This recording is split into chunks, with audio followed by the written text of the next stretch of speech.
Hello beautiful people, let's make butter cookies. This is an absolute delight. Here I have butter. It's better to use soft butter.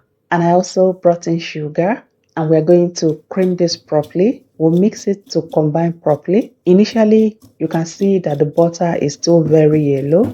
Observe how I'm separating the mixture from the whisk. That way it becomes much easier to work with. We'll cream this for about 2 to 3 minutes till we'll get a lighter shade of yellow like this. I also brought in 1 large egg, and we'll also cream this together till it gets to look like this. Now I brought in all-purpose flour. I also added in salt and a little cinnamon powder for flavoring. This is totally optional, and we're going to sieve this out. We'll bring this together with my spatula, and I'm going to start removing the sticky dough from the whisk. This is how I save myself from wet or sticky dough. With the help of a dry flour, it's going to come off so quickly and so easily. And we'll start bringing this together to form a dough. At some point, I'll have to come in with my washed hands. Just keep bringing it together for all the particles to come together.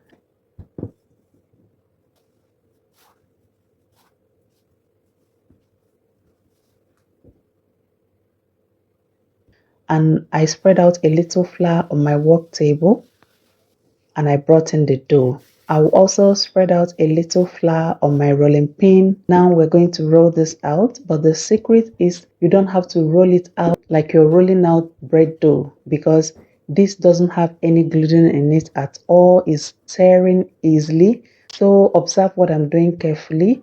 You're rolling it out, but not with so much pressure. You're just meshing it together just to spread out to the size that we want to work with. And here I have a round cutter. You can use any cutter available to you, but this is what I'm using for this recipe, and we'll start cutting this.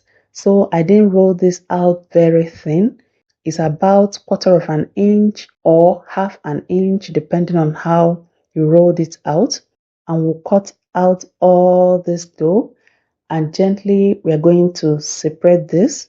Because this can tear easily, you have to be gentle when separating it from the cut out ones. If you apply force, it's going to break or tear.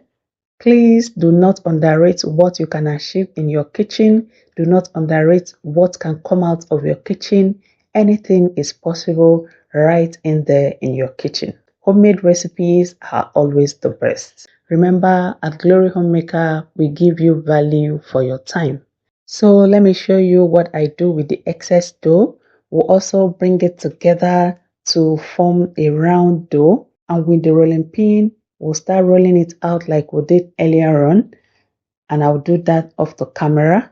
And here are all our buttered cookies lined up in our tray, and I have some excess here. Now we'll be sending this to a preheated oven. We'll be baking at 160 degrees Celsius for 20 minutes. And here they are, all out from the oven. My kitchen right now smells so good. So when they come out from the oven, initially it's not going to be very strong. Once it cools, it's going to be firm. You have to allow it to cool completely before packing it. You store in airtight containers or sealable bags so it wouldn't go mushy or soft. You can also do this for a business, and it's the same procedure, packing and storage. I hope you learned a thing or more from this video. To say this tasted amazing is an understatement. You'll have to try this and you'll enjoy maximally. Thank you for watching, and see you in my next video.